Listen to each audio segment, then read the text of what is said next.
Bienvenue dans cette émission Onde africaine. Aujourd'hui, j'ai le réel plaisir de recevoir pour vous un artiste qui fait la fierté de la musique rap congolais. Alors, il est là, on l'attendait, vous l'avez demandé. Bienvenue, Storz. Merci à vous, monsieur Andy. Sinon, le plaisir est vraiment grand dans cette émission parce que au Karawa téléspectateurs, Sengaki na internautes, yango toé ko réaliser les lots. Et alors, si on doit parler de Storz, on va dire qui est Storz? Bon, premièrement, Storz, c'est un artiste, un cinéaste, un réalisateur. Donc, ça part sur plusieurs sens et sur plusieurs planches parce qu'au fur et à mesure, en traversant le temps, j'ai pu arriver à avoir de certaines casquettes différentes. Voilà, vous l'avez compris, Storz, c'est quelqu'un qui a beaucoup de casquettes, mais aujourd'hui, on parle de lui en tant que rappeur et tout. Voilà, quand est-ce que Storz est devenu rappeur? Storz, c'est quoi ton histoire par rapport à ce métier du rap? Ah là là, c'est une longue histoire, mais bon, je vais être un peu bref. On a tout le temps pour ça. Bon, il se passe que premièrement, quand je suis arrivé à Kinshasa, j'ai eu un premier ami avec qui on a fait beaucoup de choses, celui qu'on appelle King Christo, celui avec qui on était avec lui dans PNB. Et comme on habitait en ville, on était dans le même quartier et à partir de là, on aimait le rap.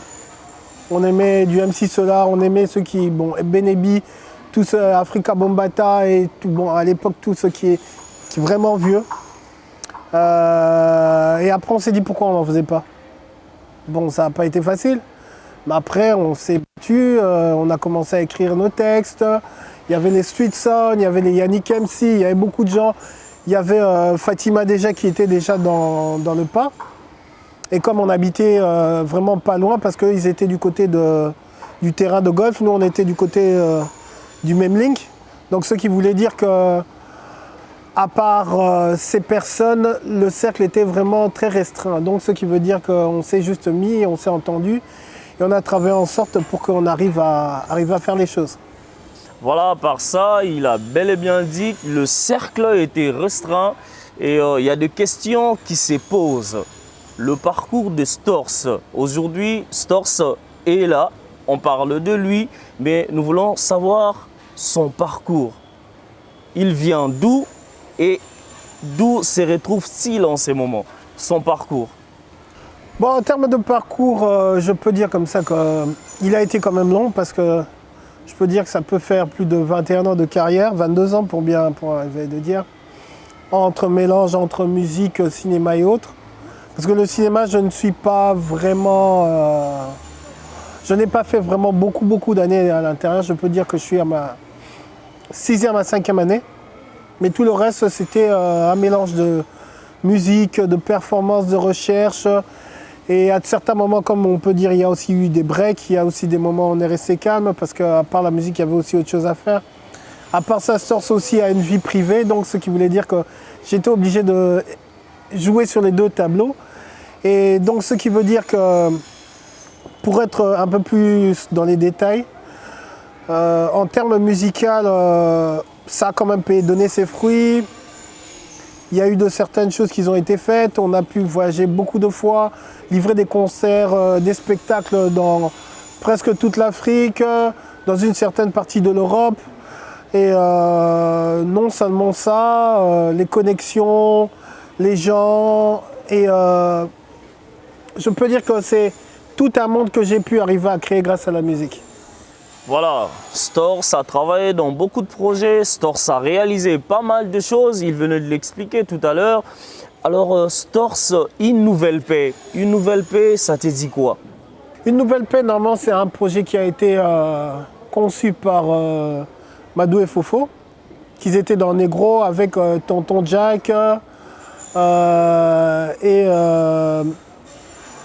Tati, Karl.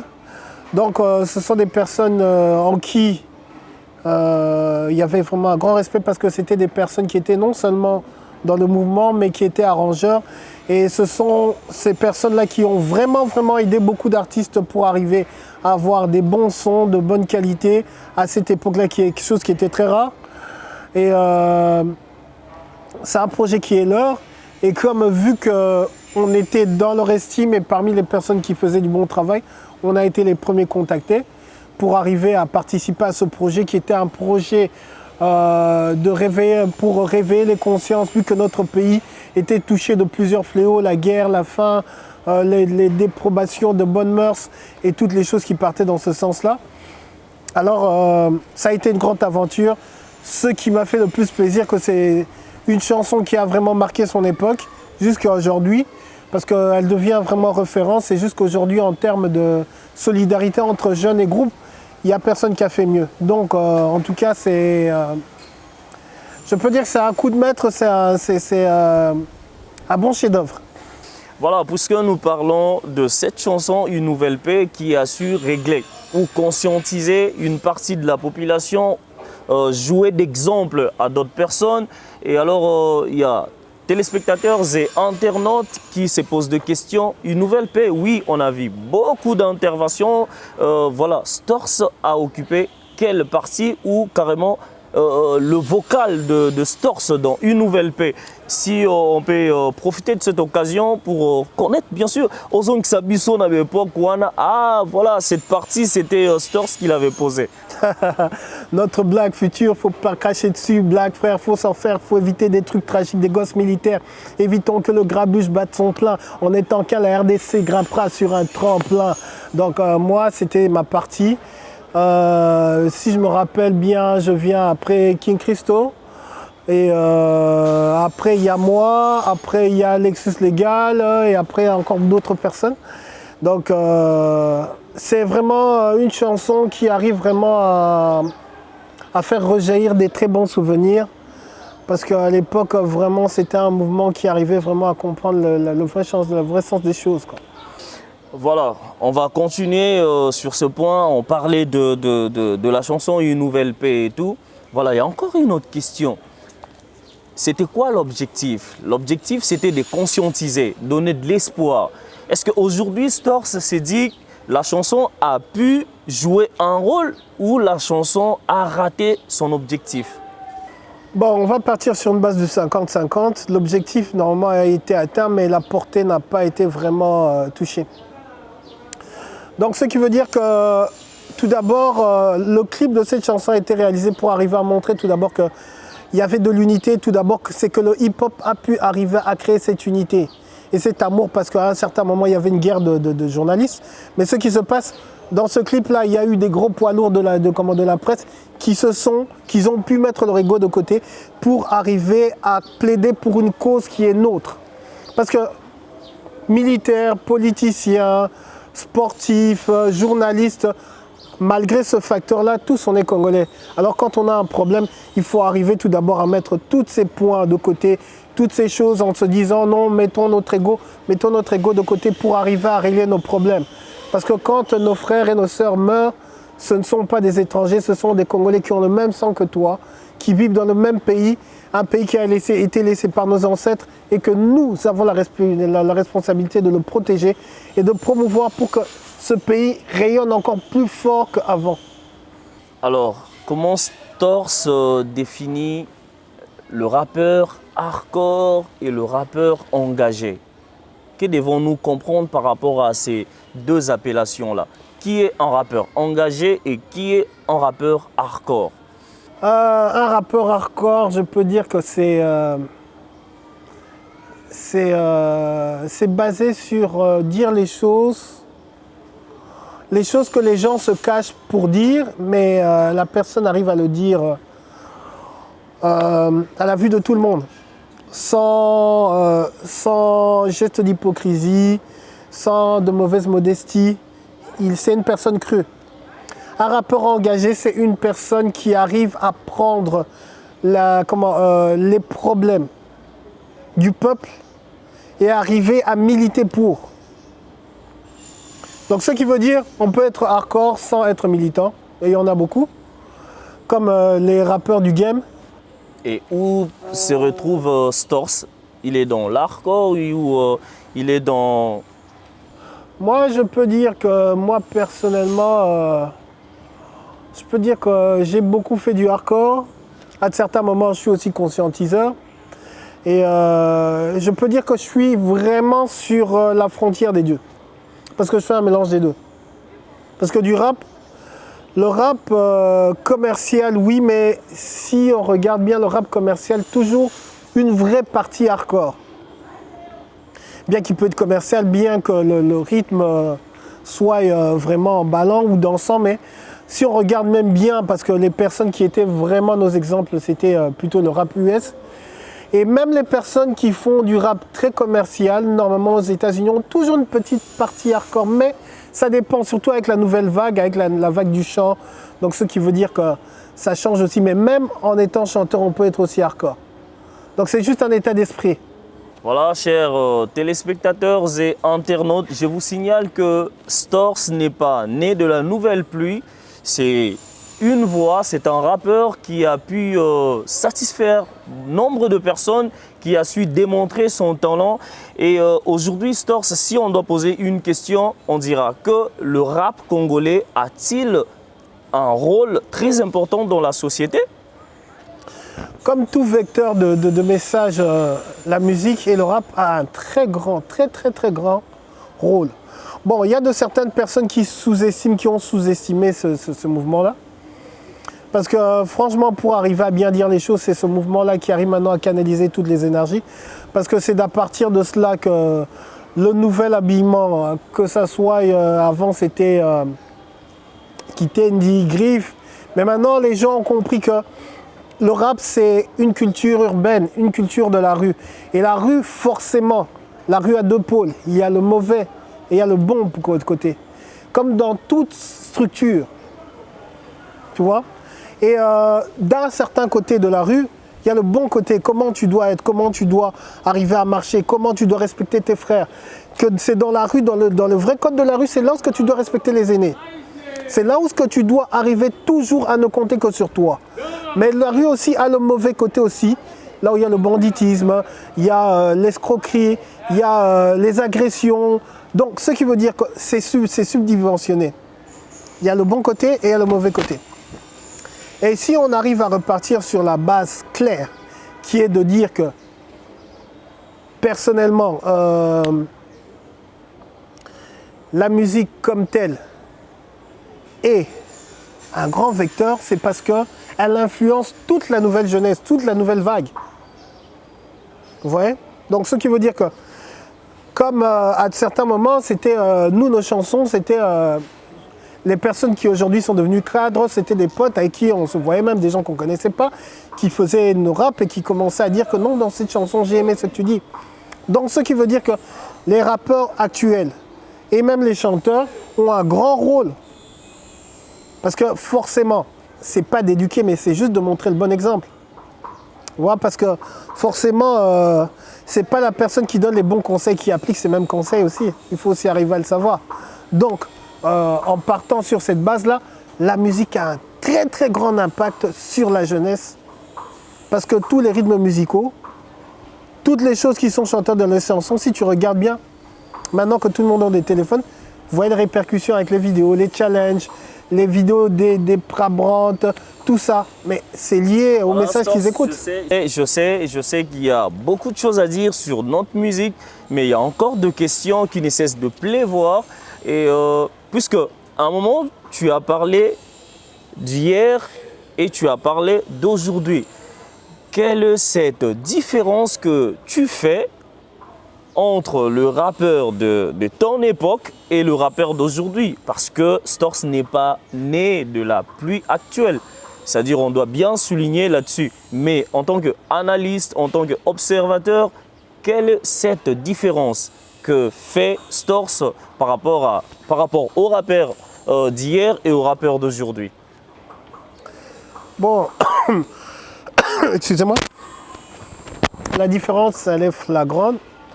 Parce qu'il y a une nouvelle tendance, il y a une nouvelle manière de dire les choses. À l'époque, je peux dire que c'était... le rap était considéré comme une poésie qui était basée sur des faits de l'extrême. Donc ce qui veut dire, pour être plus simple, c'était basé sur une grande recherche par rapport au vocabulaire. Ce qui voulait dire que arriver à montrer que normalement pour faire de la musique à cette époque-là, il fallait quand même avoir un bagage. Bon, c'est ce qui a créé aussi des grandes discordes en termes oh non, c'est une musique aisée, c'est une musique yabanaya, patati patata. C'était parce qu'à certains moments, tout le monde n'arrivait pas à se retrouver dans le message. Tandis que c'était juste simple, c'était juste question de partir vraiment avec des mots qui arrivent vraiment à montrer qu'on est cultivé. La logique normalement dans notre groupe, c'était quoi? C'était, on s'était entendu. Pour qu'on fasse de la musique bien, il fallait qu'au minimum, nous tous, on ait nos diplômes. C'était ça, normalement, la règle. Bon, ça s'est passé et du fait que tout le monde avait un niveau, donc ce qui voulait dire que la suite logique était totalement simple. Et quand il y avait d'autres personnes qui venaient d'autres coins, je ne dirais pas des coins défavorisés, je dirais d'autres coins de Kinshasa, le message ne passait pas vraiment bien parce qu'ils se disaient que on faisait cette musique-là pour des gens d'ailleurs. Mais tandis qu'on faisait cette musique-là pour les gens d'ici. Parce qu'à l'époque, Ménélique, MC Solar, Rayem, NTM, bon NTM ils étaient pas vraiment très dans les recherches des mots vraiment spécifiques. Mais l'exemple était de faire des choses qui arrivaient à avoir une grande portée, que ce soit ici précisément à Kinshasa et en Europe. Parce que la base et la vraie logique, ce n'était pas juste que de faire de la musique pour Kinshasa. C'était de faire de la musique pour l'Afrique entière et pour l'Europe, pour la terre entière. La cible n'a jamais juste été Kinshasa. C'était pour ça qu'on voulait arriver à avoir un message qui pouvait arriver à captiver même en dehors de nos frontières. Alors, Storz a des modèles dans le rap. Et en parlant, j'ai pensé à Youssoupha. Alors, je ne sais pas si Youssoupha a su aussi bouger la vie musicale de l'artiste Storz. Je ne sais pas, puisque à un moment, tu as parlé de ton côté consciencieux. Alors ça m'a directement rappelé Youssoupha. Je sais qu'il y en a tellement plein, même ici dans notre pays, mais Youssoupha aussi c'est un fils du pays. Est-ce que Youssoupha a joué un rôle dans ta vie? Si ce n'est pas le cas, est-ce que Youssoupha t'a dit quelque chose musicalement parlant? Bon, pour être sincère, quand on parlerait de Youssoupha, bon, Youssoupha n'a pas été un modèle parce qu'au moment où Youssoupha a commencé, c'était dans Banakin, si je me rappelle bien. Dans Banakin, nous on était déjà actifs déjà et on voyageait déjà. Donc ce qui voulait dire que c'était juste une force, un frère qui est à l'extérieur, qui a commencé à se démarquer et qui a commencé à monter en flèche parce qu'à l'époque, sans mentir, c'était la guerre, quoi.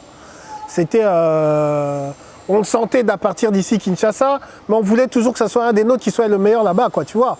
Donc quand Youssoupha a commencé à grimper les échelons parce qu'il y avait des Kerry James, il y avait beaucoup de gens. Quand Youssoupha a commencé à monter, on était bon. Franchement, j'ai participé à deux de ses clips. Effet Papillon et attends, l'autre j'ai oublié. Et ce qui se passe, c'est que franchement, c'était grand respect, quoi, parce que le gars, il sortait de nulle part. C'était juste presque la même histoire, des jeunes dont la vie n'a pas fait de cadeau et qui se lancent dans une vocation qui est leur et que ça marche.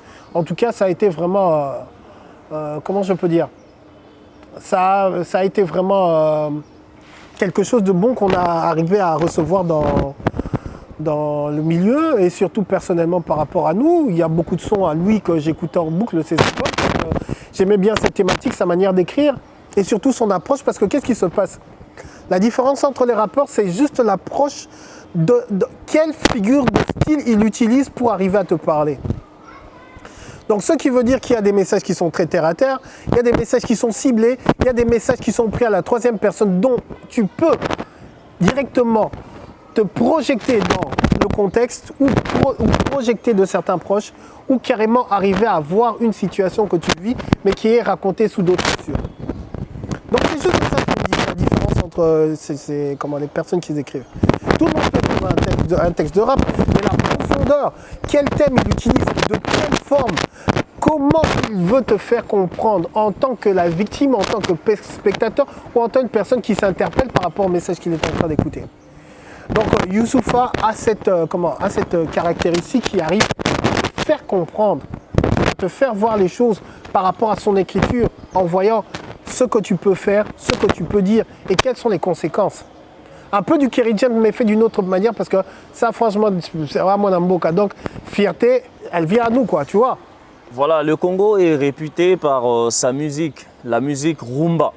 Et dans la musique rumba, on voit aussi il y a des rappeurs qui vont puiser quelques rythmes et tout. Il y a aussi des featuring qui ne cessent de se faire. Et alors aujourd'hui, est-ce que Storz pense que la force de la musique rap reste dans ce level-là, place au yé à Tikelara Yango? Est-ce que ça a évolué ou ça n'évolue pas? Bon, pour arriver à bien dire les choses et pour être vrai, je sais que ça va froisser de certaines personnes, mais je vais le dire quand même. La musique rap, le hip-hop, normalement, je peux dire, pour arriver à bien partir dans le vrai sens du mot, la musique hip-hop est la musique qui a la meilleure infusion de tous les styles, bon, sur tous les styles urbains. Et je peux dire, entrer même dans le vrai vif du sujet.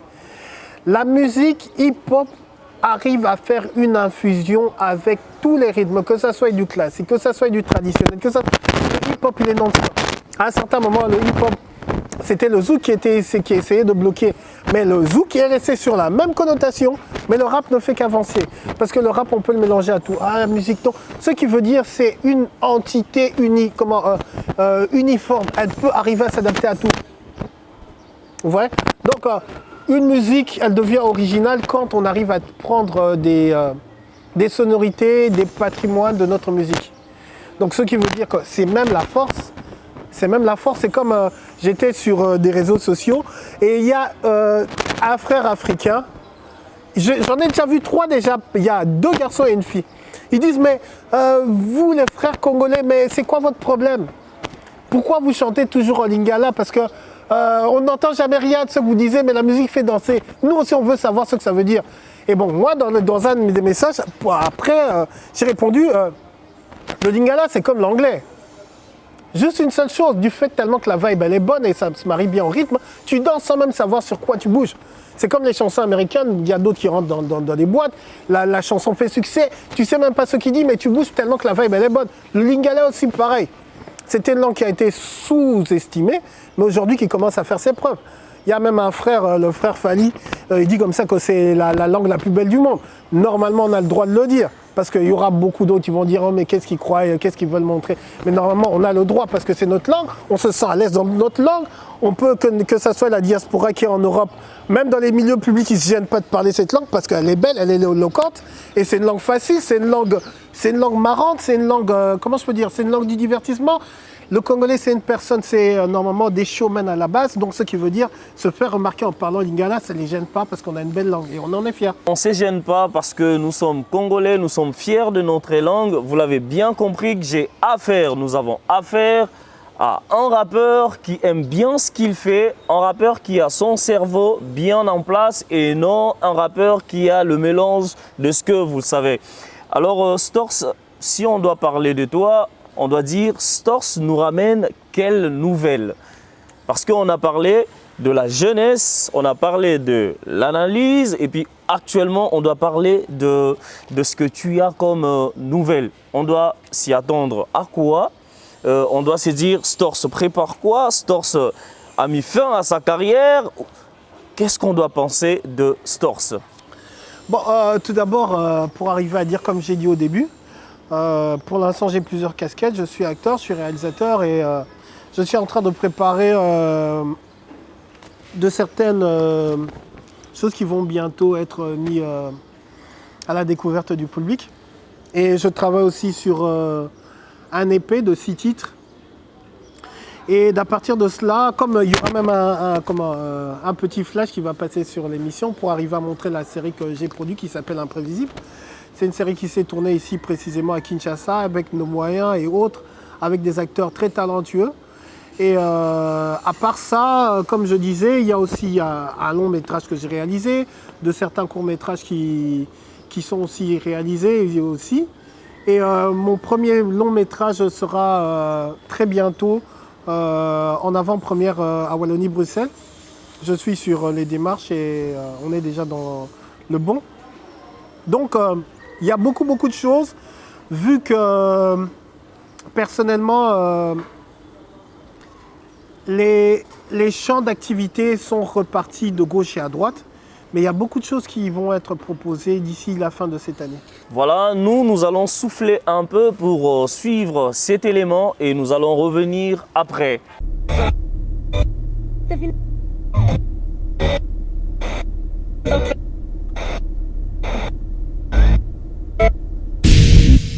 Pourquoi tu mets un casque quand t'as fait?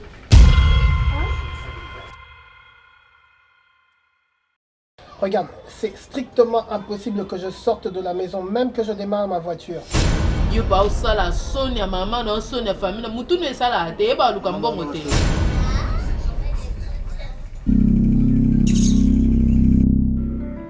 Andrea, je tiens énormément à toi. Mais je t'ai aidé. Je sais pourquoi tu me fais ça, je sais. Je sais pourquoi tu me fais ça, je sais. Là, personne d'autorisation, on lamba dans la cuisine. Qu'est-ce que tu fais dans ma cuisine? Nga bando linga kami bala mbongo na vie. Lelo na lingi, on a changé te.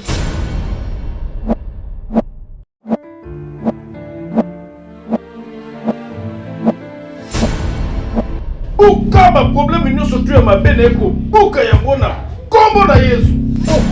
Kombo na Yesu. Zig Black. Saluto, saluto, saluto.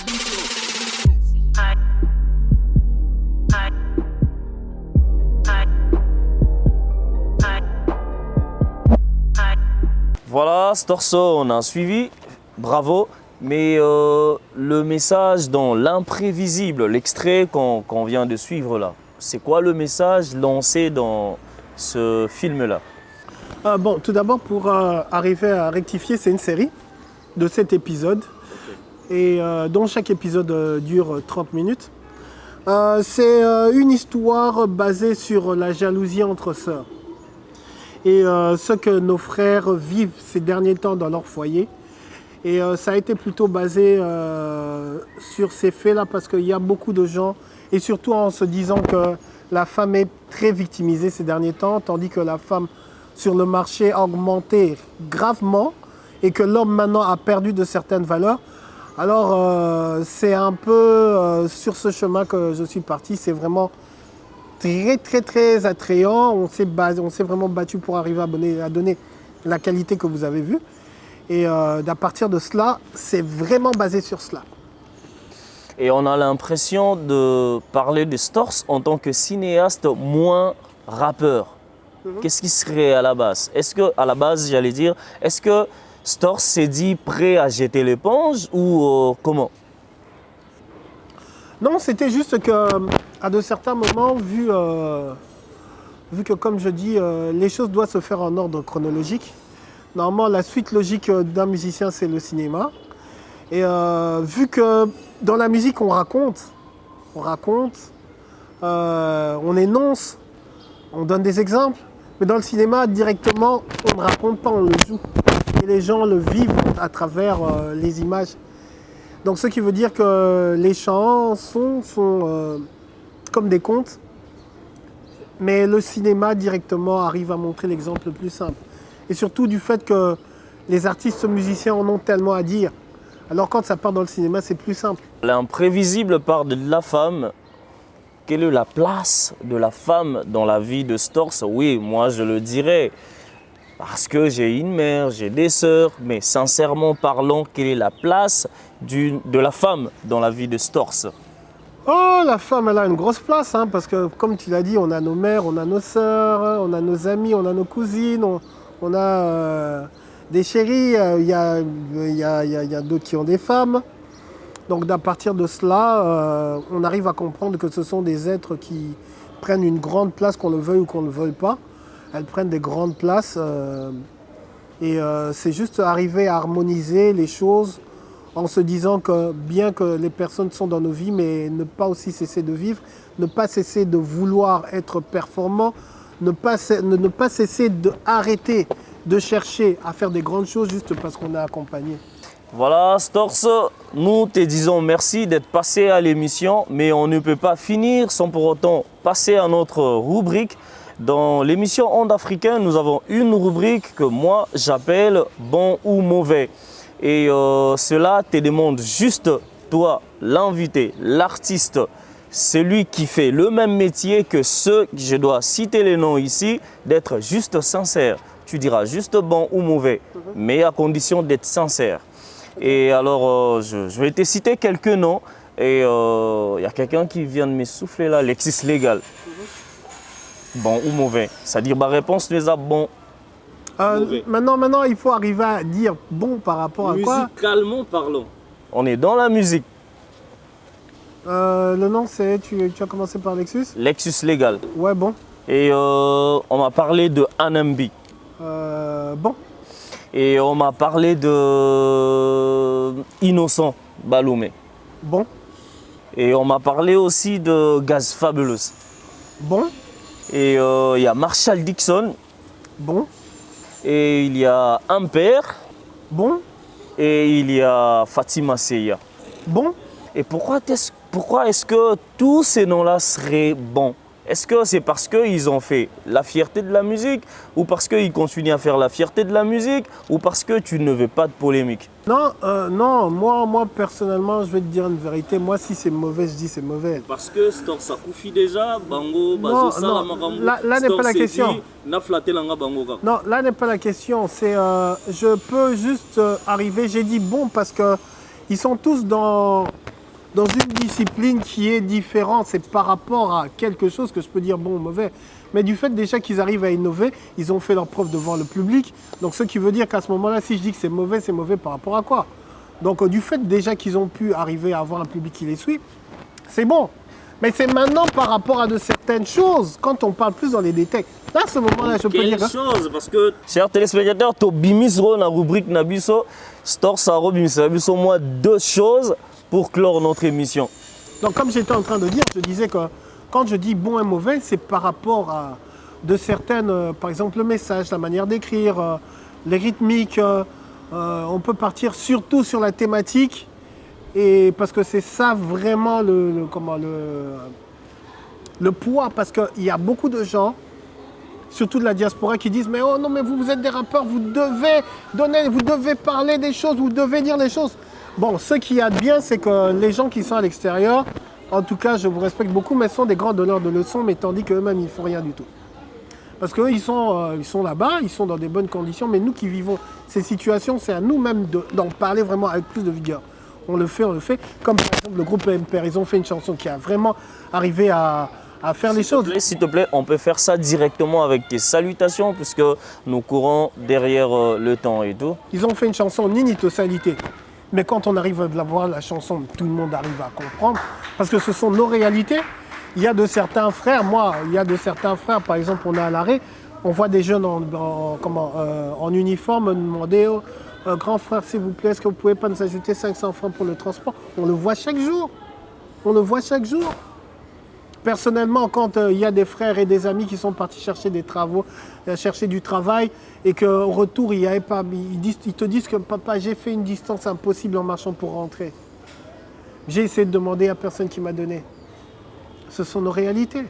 Donc ce qui veut dire que ce sont des choses qui sont liées à notre vécu. Bon, j'en profite tout d'abord, je remercie toute l'équipe, la grande équipe de Onde Africaine.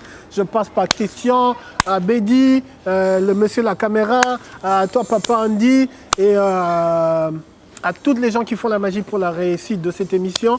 Sans passer, que je commence d'abord par des salutations immenses à ma mère, maman Magui Ndeke, à Alexis Pro, à Fainzinga, à Joe Marthe, à Arlette Mokobe, à Zoé Ndoumé, à Félicien, Jacques Kawaya, beaucoup, donc il y en a tellement, il y en a tellement, il y en a tellement. Je vous salue et je vous transmets tous mes voeux pour ces vacances et passer un bon week-end chez vous. Voilà, ils vont passer sûrement un bon week-end, mais les coordonnées, si ces gens-là veulent te contacter, ou comment est-ce qu'ils vont te contacter? Bon, je vais commencer tout d'abord sur Instagram. Mon compte Instagram, c'est Stors, S-T-O-R-S 59. Vous arrivez directement sur moi. Sur Facebook, sur ma page de célébrité, c'est Stors Ins officiel 59. Donc je vais épeler S-T-O-R-S H-Y-N-S 59 officiel. Et là, sur ma page Facebook, vous avez ma page Facebook normale, c'est Stors Toumba. Et sur le reste, sur TikTok, c'est la même chose, Stors Toumba. Et vous m'avez. Voilà, chers téléspectateurs et internautes, nous arrivons à la fin de cette émission.